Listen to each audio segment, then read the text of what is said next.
Hi, my name is Andy Wood, and I'm the art director on Tomb Raider Anniversary.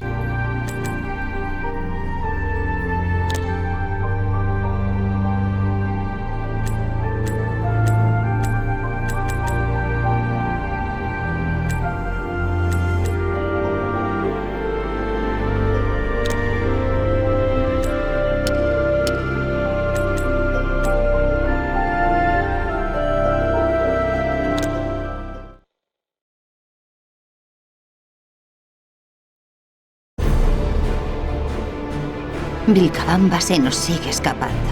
Y mi insistencia de seguir presionando a pesar de los fracasos.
The music room was originally right sort of off of Laura's bedroom in the original Tomb Raider, but we made it its own room in the remake, and it's sort of the last room that you unlock when you're playing through the mansion level in the game. But we kept all the sort of the things in there. The piano's there, the harp is there.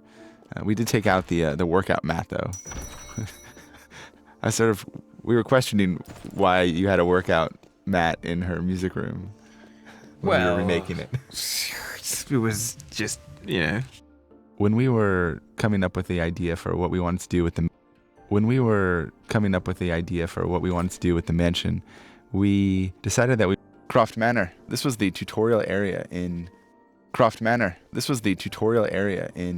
Tomb Raider 1, and we wanted to bring back Laura's home as one of the playable levels of the game. We had sort of recreated her home before for Tomb Raider Legend, and so we wanted to sort of expand on what we had done for that game and make an even bigger and more immersive mansion than either Tomb Raider 1 or that game. Right, yeah. The original Manor was much more of a Tudor style place, and obviously it was totally themed around getting people used to the basic controls. One area that was kind of... In TR1, there wasn't actually an area outside of the manor that you could go and explore, but there was in TR2, and people sort of liked the outdoor stuff, so we decided to add a garden to the Tomb Raider Anniversary remake of the mansion. Though in TR2, the outdoor area was an obstacle course, but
So when we were first setting up what kind of levels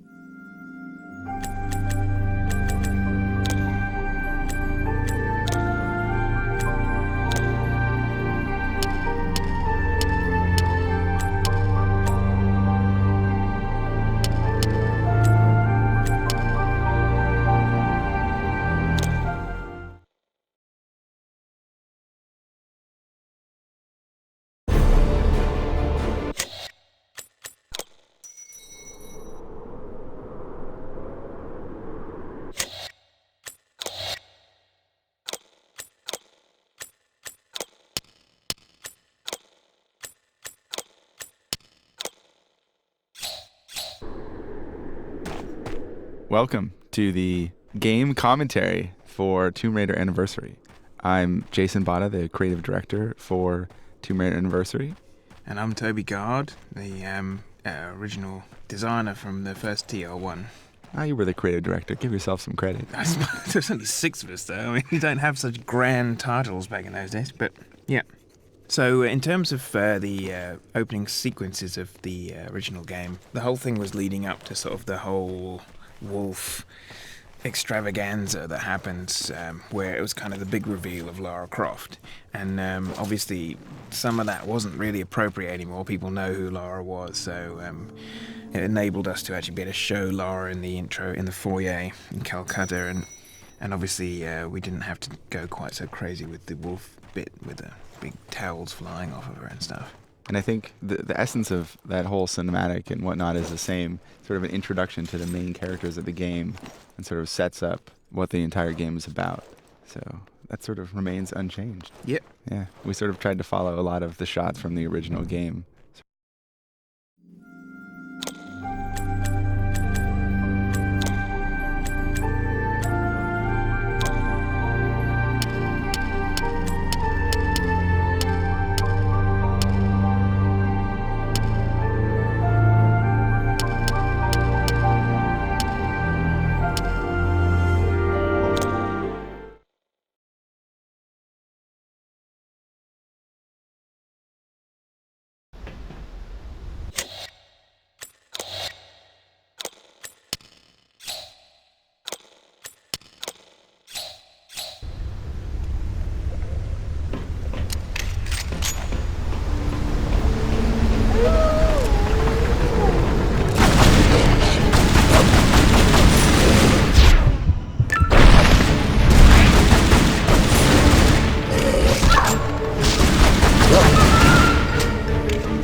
Waterfall area, basically entranceway essentially to the Lost Valley, was definitely one of the more memorable bits. I think that it's one of many places in TR1 where the obsession with putting things behind waterfalls was played around with.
van más los perros.